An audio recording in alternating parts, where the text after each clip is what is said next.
Good morning everyone, today we have official confirmation that the Gunblade class is gonna be of range potency. But before we jump into all of that, if you're new to the channel, I upload NGS content daily, so if you do play this game, I would really appreciate a subscribe as it really helps out the channel. Anyway, without further ado, let's begin the video.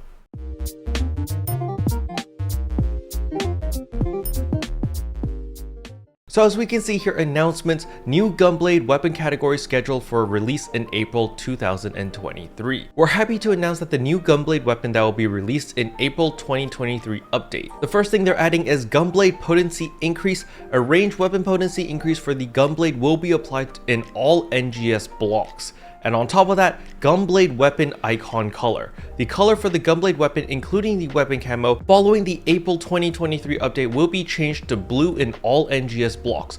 In the current version of the game, which is live right now, if you look at a Gunblade weapon camo, it actually gives an orange background, which means it's a melee weapon. However, this is because back in base game, it was sort of a mixed bag with the melee and range potency. However, now it is just officially range potency across the board for NGS, which means it will have a blue color. For my newer players out there, you guys might be a little bit confused on what on earth the icon color even means, and that is when you inspect a weapon. So as you can see here, this is a Neon Astron Katana, and on the top left corner over here, you can see it's got an orange icon. You can also see it when it's categorized like this. This has an orange icon, this has a blue icon, this has a yellow icon, and this determines what type of potency that weapon uses. So if you're confused on what type of potency a specific weapon is, all you need to do is look at the color. If it's orange, it's melee. If it's blue, it's range, and if it's yellow, it's technique. And this applies to every single weapon. As you can see here in my all storage, you can literally just scroll down very easily. You can see all of these are melee weapons, melee, and then right here, launcher,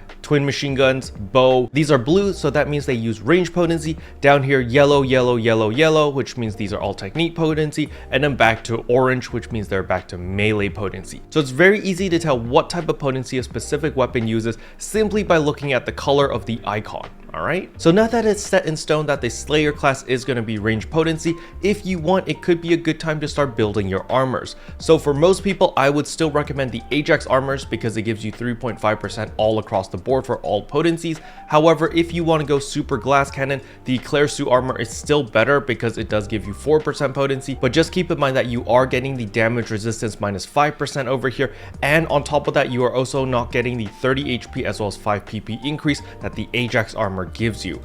So personally, again, I tend to lean towards the more balanced build, so Ajax armor is the one that I'm going to be using. However, I know a lot of people prefer to go glass cannon, then the Keroppi armor is probably better for that. Now as for augments, don't forget about the event lady over here. When you scroll down over here, you can actually purchase 40 precision 4s, so if you need these, you can just get them from the event shop instead of spending 1,000 Mesata each, but it's relatively cheap. But on top of that, of course, is the mastery capsules. That's going to save you a bunch of money as well. The Gigas Precision 4s also going to save you a little bit of money, and then the Doldora souls, sure, I mean, they're free, so why the heck not? And if you want to go a little bit tanky, you could always use the Dreadkeeper as well. And yeah, you're pretty much set with your armors if you just purchase these 5 capsules over here. Just throw them all into your armors. They're not going to be the best of the best, but this is setting you up for success, because just having these 5 augment capsules over here, first of all, they're free because you just buy them from the event shop, where you get event currency from just running the limited time quest or grinding in combat zones. So that's very nice. And on top of that, you're going to be relatively tanky, and this is a very balanced build.